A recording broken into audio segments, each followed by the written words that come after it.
No matter where you're at, I'm going to share a few tips for you to get ahead this year. So guys, you might be just getting started, sitting between that $0 to $100,000 sort of net worth. You might have a bit of savings, a couple of assets, and you're probably wondering, what do I need to do to get into the property market? And a few tips for you. Firstly is always checking where you need to be able to make that first step. It's having that plan. So no matter where you're at there, you want to be able to set yourself some goals. And to do that, you need to know what it's going to mean for you to get into the market.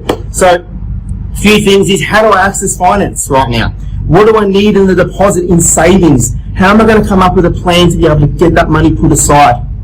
Guys, to get into your first property, they say is always the hardest, because once you get that right property, the things can then take care of themselves, because we can leverage that and build a property portfolio to be able to generate wealth.